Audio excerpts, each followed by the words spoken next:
You would have heard many love stories: Veer Zara, Jodha Akbar, Romeo Juliet.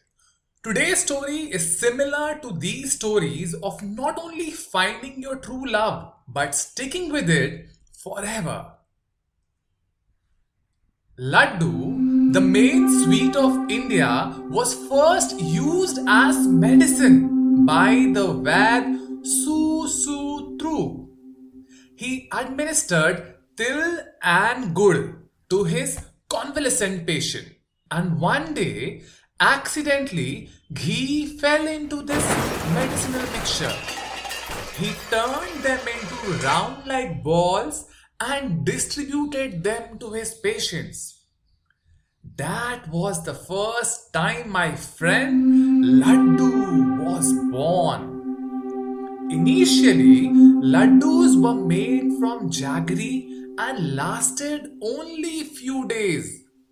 But with onset of Britishers in India came the era of white sugar.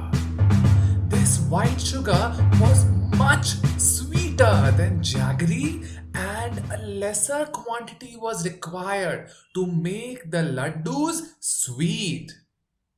With the onset of white sugar, the lifespan of laddu was enhanced from few days to few months. Our laddu could now live longer. In rural India, the laddu was symbol of celebration, happiness and festivities. The harvest, marriage, birth of a child, birthday, puja, festivals and even death of a person was celebrated by making and distributing laddus. But slowly, laddus lost their battle and were replaced with modern sweets like barfi, rasgulla, gulab jamun, and milk cake. In cities, it was badly defeated by chocolate, pastries, and ice cream many years ago. But believe me, my friends, the time of laddu is back again. My IM passed out friend has entered into the market of food fat of preparing and selling the laddus made from homegrown ingredients. The competition is tough now as laddu is again gaining its recognition. I got introduced to laddu when I was 2 years old. My food was made into laddu, either sweet like chapati and ghee crushed into small balls as chapati laddu. Rice was smashed with curd as rice laddu. My mother is from a small village near Varanasi. When she was young, she made laddus at her home. She could make laddu out of anything. She just needed sugar and ghee, and anything can be converted into laddu by her.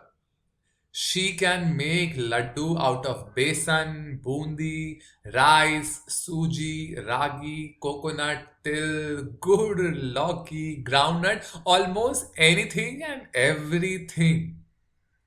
But my favorite was laddu made of dry fruits, dry ginger, flax seeds, kishmish, ghee, and turmeric. It was not only healthy snack but filling, equivalent to a meal. She made this laddu as a customary thing whenever my exams were near, and she considered it as her contribution towards my studies. It was not only yummy but also acted as my study break snack. Thanks to my genes and high metabolism, even after having 4 to 5 laddus per day during my board exams, I remained slim. These laddus followed me in my hostel days at engineering college. I always resisted carrying them with me whenever she insisted, seeing the efforts involved in its preparation. But she always won in convincing me to carry a large container full of laddus every term break. This laddu container was stored secretively under my bed in the trunk, beneath the bed sheets, away from the eyes of anyone. The container was opened only when lights were switched off in the dormitory. In the hostel, during the first year, seniors didn't allow us to dine for long.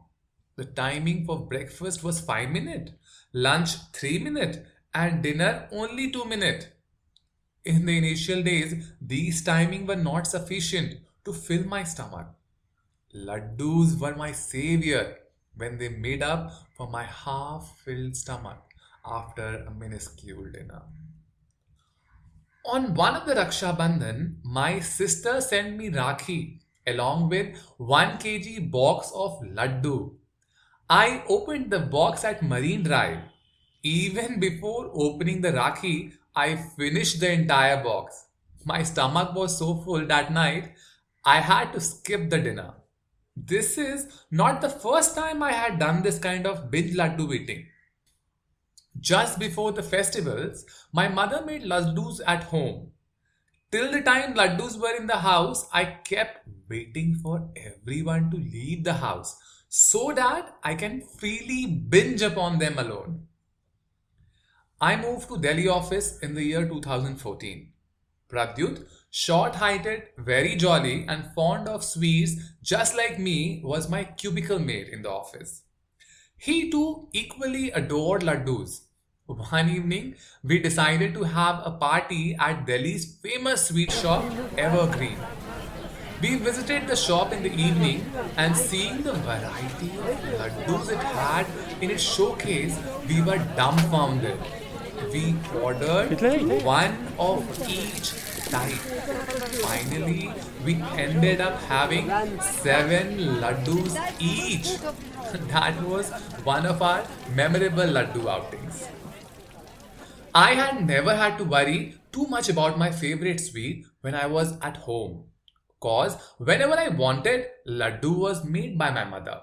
But now when I'm married and my wife, who is a big time health freak, having laddus is a remote possibility. Seeing my situation, I would say seeing my sad situation, this Diwali, when my mother visited me, she brought with her an extra box of laddu, oozing with extra love in form of ghee. That was her Diwali gift to me, a box full of my favorite laddus, containing around 80 of them. Initially, in front of my wife, I displayed self-control and didn't eat much of them. But when she was away to my in-laws' place for 15 days, I could not resist anymore. When the cat is away, the mice have their way. I finished all the laddus in those 15 days. When she returned, it was time for my annual health checkup. I, who runs 5 kilometers every day, does yoga regularly, and physically very active, believed that I am invincible by food, sugar, and ghee. But to my surprise, the outcome of my health checkup was quite shocking, and my cholesterol levels were alarmingly high. My wife took this as an opportunity to blame my favorite laddus. But I vehemently denied her claim and pinned the blame on 2 cups of chai which she has introduced me to. But after a lot of soul searching, I had to accept that it was nothing but my favorite laddus responsible for my health situation. I thought time has come to part ways with love of my life, my laddus. Then, suddenly, a life lesson hit me like a thunderbolt. We keep compromising in life with our loved ones, be it our spouse, parents, and friends. Why can't I do the same compromise with my laddus and still live with it? I immediately opened my laptop and googled for healthy laddus. Numerous solutions were displayed by Google Baba. I jotted down one of them carefully and started its preparation. I roasted ragi flour in the frying pan till the flour lost its stickiness. Then crushed jaggery was added to it, the healthy replacement of white sugar. The mixture was then removed from pan and coarse powder of peanut was added. I tried making small balls with my palm, but the entire mixture was not ready to come together. I moistened my palm with coconut oil, replacement for ghee, but that didn't help too. All attempts were made to bind this mixture into laddu, but in vain. The mixture resisted binding. I tried to figure out what went wrong. The thing which appeared so simple wasn't so simple. Then, second life lesson struck me. The expression of love is very important to save any relationship, but it will bring two people together only when the timing of expression of love is correct. I was adding jaggery to the mixture of ragi and peanuts, but at the wrong timing. I immediately implemented the second life lesson and added jaggery after adding coconut oil. And believe me, my friend, it worked magic. The entire mixture took my favorite shape. Rounded, smooth, delicious, and healthy laddus one by one started appearing in front of me. My relationship with love of life was saved by compromising and correcting the timing of love expression. I and Laddu, after so many tough times, are still together and our relationship is going strong. So, here is my story of living with your love of your life forever. Cheers to Laddu.